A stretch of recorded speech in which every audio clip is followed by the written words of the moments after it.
Distortion आ गई है, कुछ नहीं, दोबारा से बात कर हो गई, दोबारा शुरू कर दी। डिस्क मैनेजमेंट में मैंने कहा जी मिनिमम 2 हार्ड ड्राइव हो सकती है और मैक्सिमम 32 हार्ड डिस्क का रेट बन सकता है। मैक्सिमम 32 हार्ड डिस्क के ऊपर पूरी डिस्क मैनेजमेंट परफॉर्म की जा सकती है।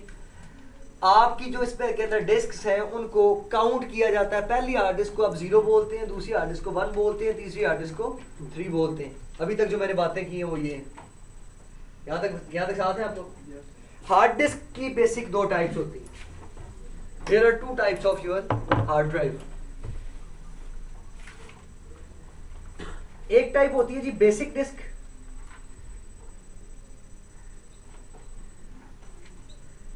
और एक हमारे पास टाइप है जी डायनामिक डिस्क। लिनक्स के अंदर रेट बहुत बड़ा और बहुत वसी सब्जेक्ट, बहुत आप कह सकते हैं कि आउट वसी। क्लास। लेकिन यहाँ पर चूंकि मैंने सिर्फ माइक्रोसॉफ्ट से रेलिवेंट पढ़ाना है, इसलिए मैं डिस्क मैनेजमेंट जितनी ही है उसी को अगर आप लोगों को 1.5 को एक लेक्चर में पढ़ा पाऊँ तो बहुत होगा।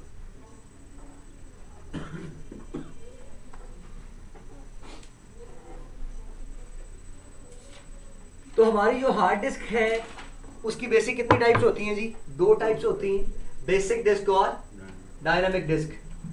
ये याद रखिएगा कि बाय डिफॉल्ट कोई भी हार्ड डिस्क हो, सॉलिड स्टेट ड्राइव हो, स्कर्जी हो, आईडी हो, बाय डिफॉल्ट तमाम की तमाम हार्ड ड्राइव्स बेसिक डिस्क कहलाती हैं। तमाम की तमाम हार्ड ड्राइव्स बेसिक डिस्क की कैटेगरी में शामिल होती हैं। आप नई कोई भी हार्ड ड्राइव परचेज करते हैं तो वो डायनामिक नहीं होगी, वो सारी की सारी किस मोड में अवेलेबल होंगी? बेसिक मोड में।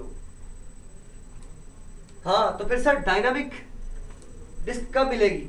डायनामिक डिस्क मिलती नहीं है, बल्कि आप जब बेसिक को डायनामिक में कन्वर्ट करते हैं तो आपकी हार्ड ड्राइव क्या हो जाती है? Dynamic disk. तो इसका मतलब है दुनिया जहान की कोई भी हार्ड ड्राइव हो वो डायनामिक नहीं होती बाय डिफॉल्ट, वो आपके पास किस टाइप में एग्जिस्ट करेगी? बेसिक डिस्क में। और डायनामिक हार्ड ड्राइव में कन्वर्ट किया जाता है डिस्क को, अदरवाइज कोई भी हार्ड ड्राइव डायनामिक ड्राइव नहीं हो सकती। दोबारा सुन लें कि डायनामिक डिस्क खुद से बनाई जाती है, खुद से कन्वर्ट किया जाता है बेसिक डिस्क को। मार्केट में कोई भी हार्ड डिस्क है वो आपके पास बेसिक डिस्क की फॉर्म में आती है। जराफा साहब की डिस्क चेंज हो गई थी बेसिक से डायनामिक। जराफा साहब की डिस्क चेंज हो गई थी लास्ट टाइम, आपको याद हो? हाँ। और उसका नुकसान क्या था वो इस लेक्चर में आप लोगों को समझ आ जाएगी। वो उसकी पार्टीशंस नहीं हो सकती, फिर वो बहुत जलील करती है। बेसिक डिस्क और डायनामिक डिस्क में सबसे बड़ा डिफरेंस, बेसिक डिस्क में बनती है पार्टीशंस,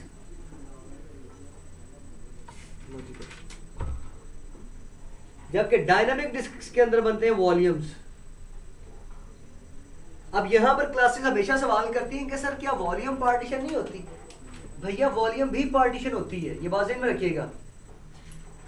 लेकिन जो वॉल्यूम्स हैं उनका अंदाज और है, उनके कॉन्सेप्ट्स और हैं, उनके जो आपको फैसिलिटीज हैं जो आपको प्रोवाइड करते हैं वो कुछ और है। इट्स मीन्स कि अगर तमाम की तमाम डिस्क सर बेसिक थी तो फिर डायनामिक डिस्क क्यों आई? किन की वजह से आई? वॉल्यूम की वजह से सिर्फ डायनामिक डिस्क आई। तो अगर पूरी दुनिया डायनामिक डिस्क को प्रेफर करती है आजकल तो किसकी वजह से करती है? वॉल्यूम्स की वजह से। तो it's means something is different between partitions and volumes, जो कि आगे चलकर आप लोगों को पता चल जाएगा। अब जब पार्टीशंस की बात करते हैं तो पार्टीशंस कौन कौन सी होती है जी? प्राइमरी, याद होगा आप लोगों को, एफ डिस्क से आप पार्टीशन करते होते थे। प्राइमरी, सेकेंडरी, एक्सटेंडेड, और एक्सटेंडेड में आगे क्या बनती हैं? लॉजिकल। ये स्ट्रक्चर है किसका जी?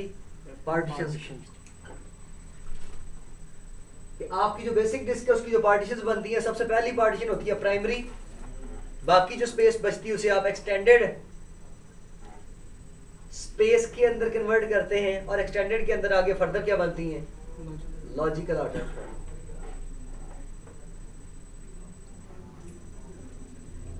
यहां तक कॉन्सेप्ट बड़े आसान है, यहां तक कॉन्सेप्ट बड़े आसान है, बड़ी आसानी से समझे जा सकते हैं, चीजें बड़ी डिस्टिंक्ट और वाज़ेह हैं। ये एफ डिस्क है। एफ डिस्क वो यूटिलिटी थी 98 के अंदर जिसके जरिए आप पार्टीशन किया करते थे। अब तो आप लोगों के पास बीसीओ टूल्स आ गए हैं, पार्टीशन मैजिक के नाम से, तो आप बड़ी आसानी से पार्टीशन करते हैं। उस वक्त हमें विंडोज 95, 97 और 98 में पार्टीशन करने के लिए एफ डिस्क की कमांड का सहारा लेना पड़ता था। और बाय द वे पार्टीशन की क्यों जाती? चले आप लोग तो सारे टेक्निकल बंदे हैं, वीलन्स क्यों बनाई जाती? वीलन्स क्यों बनाई जाती सर? ताकि हम अपना डाटा जो है अपने काम का डाटा एक साइड पे रख सकें और दूसरा डाटा। वीलन्स क्यों बनाई जाती? जो ज़्यादा डाटा होता है उसको वीलन्स क्यों बनाई जाती? डिवाइड करने के लिए डाटा के लिए लोड ना हो। जी वीलन्स क्यों बनाई जाती? डिपार्टमेंट के लिए मुख्तलिफ डिपार्टमेंट है हमारे पास, एचआर है, आईटी है, उनके लिए कि आपस में कम्युनिकेट ना कर सकें। अच्छा, एचआर का डाटा आईटी के पास आ जाए और एक ब्रॉडकास्ट डोमेन को मल्टीपल ब्रॉडकास्ट डोमेन्स में कन्वर्ट किया जाता है तो वो क्या कहलाती है? वीलन। और वो क्यों बनाई जाती है? वजह ये थी सिर्फ इसलिए कि आपके पास एक फिजिकल स्विच है, अब आपको चाहिए 4 स्विचेस हैं, तो आप एक स्विच को कितने स्विचेस में लॉजिकल में कन्वर्ट कर लें? 4 स्विचेस में। इसी तरह आपके पास एक हार्ड ड्राइव है, आप इसी के अंदर विंडोज इंस्टॉल करते हैं, इसी के अंदर आपका डेटा सब कुछ है। अब ऑपरेटिंग सिस्टम खुदा ना खास्ता खराब होता है तो आपको फॉर्मेट करनी पड़ती है हार्ड ड्राइव, आपका डेटा भी क्या हो जाता है? लॉस्ट। इस बात से बचने के लिए आपने क्या किया था? पार्टीशंस का सहारा लेना शुरू किया। और पार्टीशंस में कोई आप फिजिकल दीवार खड़ी नहीं करते थे, बल्कि एक लॉजिकल बाउंड्री होती थी और वो boundary as a physical hard drive के तौर पर समान सब एक्ट करती थी। बात समझ आती है? अब ये जो पार्टीशंस है, ये पार्टीशंस का ये जो पूरा स्ट्रक्चर है, ये वाला जो पार्टीशंस ये बनाई है, ये कहीं ना कहीं जाकर स्टोर होता है, और जहां पर जाकर स्टोर होता है उसे बोलते हैं पार्टीशन टेबल, जिसे उर्फे आम में एमबीआर का नाम भी दिया जाता है, मास्टर बूट रिकॉर्ड।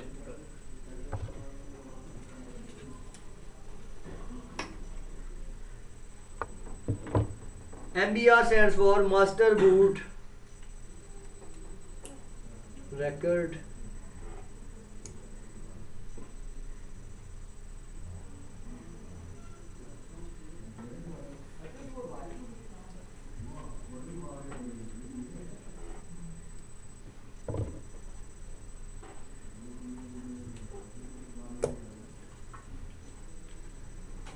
और बेसिक डिस्क का जो MBR टेबल है या पार्टीशन टेबल है वो 64K का होता है सिर्फ।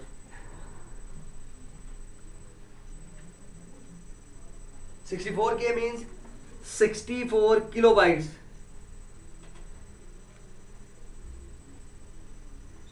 अगर आप इसकी बात करें तो कहते हैं जी बिट और बाइट का कॉन्सेप्ट तो आप लोगों को होगा। यस तो टेबल होता है 50 64 वन जी टेबल होता है partition table. 1 digit of binary number system is called bit, और 8 बिट्स मिलाई जाए तो एक स्टैंडर्ड क्या बनती है? और अगर 1024 बाइट्स हो तो एक क्या बनता है?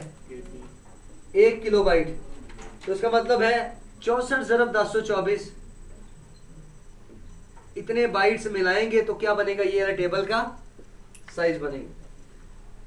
बात समझ में आती है जी?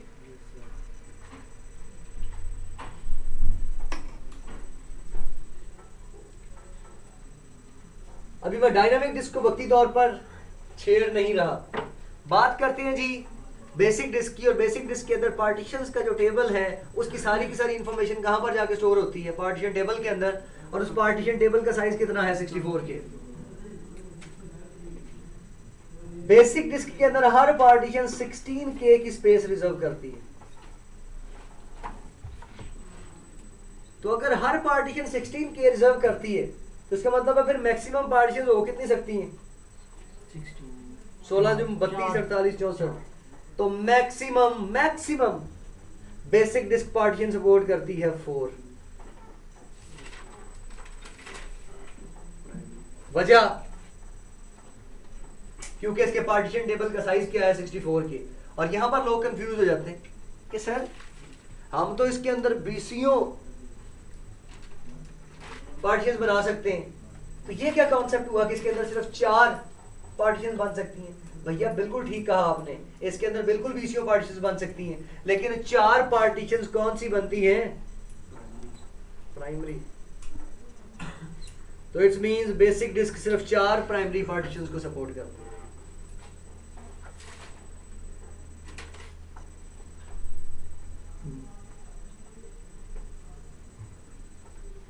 तो बेसिक डिस्क में सिर्फ कितनी पार्टीशन बन सकती हैं?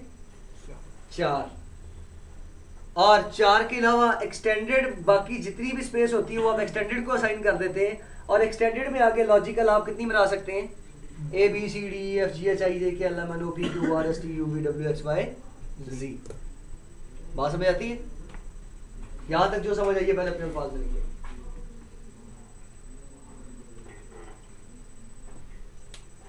साथ है Waleed? stands for master boot record.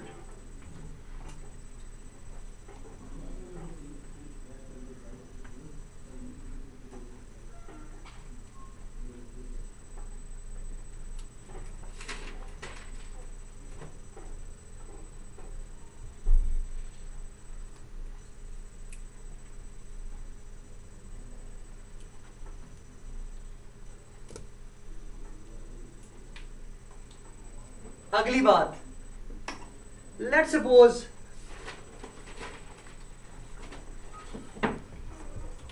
ये आपकी 4 हार्ड ड्राइव्स हैं,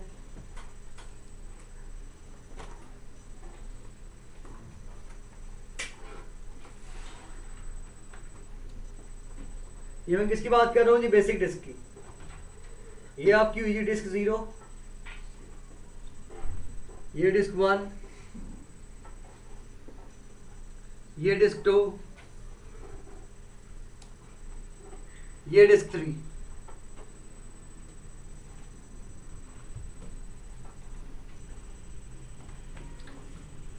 लेट्स सपोज ये आपकी C ड्राइव है, ये D ड्राइव है,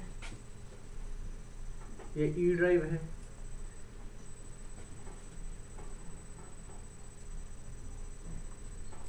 और ये आपकी आफ्टर। इस केस में एक आपके पास प्राइमरी पार्टीशन है,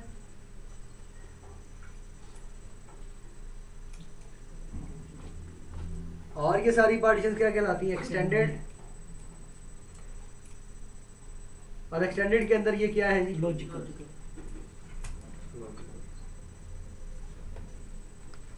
तो बेसिक डिस्क के अंदर पार्टीशन का स्ट्रक्चर कुछ इस तरह से होता है।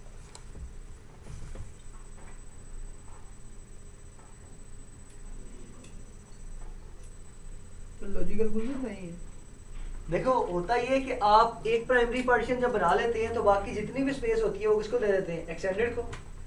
और फिर एक्सटेंडेड एक प्लॉट बच जाता है। प्लॉट के ऊपर जब आप उस प्लॉट के अंदर जब आप कमरे खड़े करते हैं तो वो सारे टेक्निकली क्या कहलाते हैं? लॉजिकल। देखे ना, ये आपके पास खाली प्लॉट है, इसके अंदर आपने एक कमरा बनाया प्राइमरी, बाकी ये सारी स्पेस किसको दे देंगे आप? और एक्सटेंडेड में जितने कमरे बनाएंगे वो क्या कहलाएंगी? ये भी लॉजिकल, ये भी लॉजिकल, ये भी लॉजिकल, ये भी लॉजिकल और ये भी लॉजिकल। 4 का कॉन्सेप्ट क्यों हुआ सर? 4 का कॉन्सेप्ट सिर्फ प्राइमरी हार्ड ड्राइव के लिए, एक्सटेंडेड के लिए नहीं है। 4 प्राइमरी बन सकती है। और प्राइमरी से मुराद क्या है? प्राइमरी वो पार्टीशन होती है जिसके अंदर जाकर आपकी सिस्टम फाइल्स, या पुराने दौर में कॉन्सेप्ट समझा जाता था कि 4 मैक्सिमम ऑपरेटिंग सिस्टम इंस्टॉल किए जा सकते हैं किसके अंदर? एक हार्ड ड्राइव के अंदर।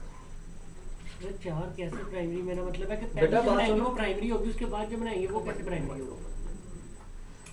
4 प्राइमरी का मतलब है कि हर प्राइमरी में बाय डिफॉल्ट क्या इंस्टॉल किया जाता है? Operating system. तो it's means basic disk maximum कितने ऑपरेटिंग सिस्टम को सपोर्ट करेगी? 4। ये कॉन्सेप्ट।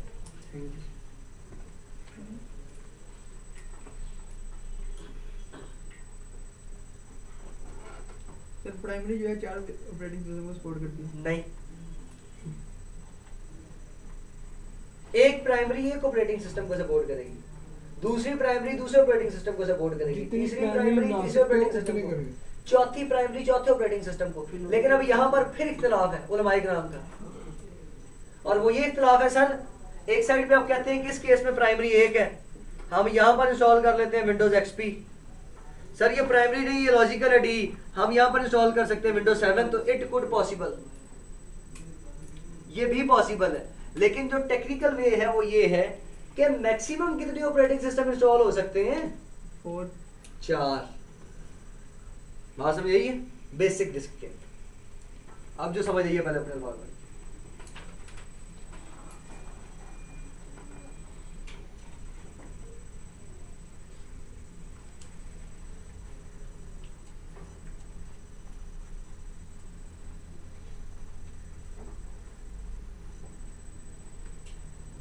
मिटा दूं जी?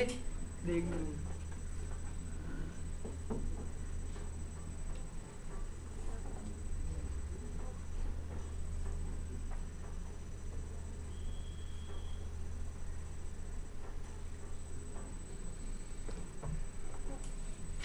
और पढ़ाना आपने भी?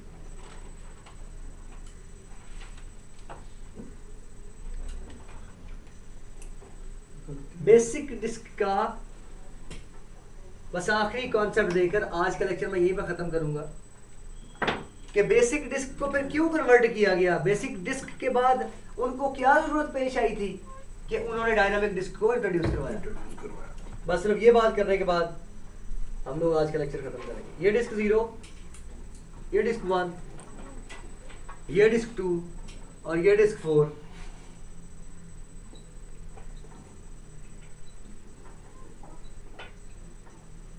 लेट्स सपोज जी ये बेसिक डिस्क है, पार्टीशन है,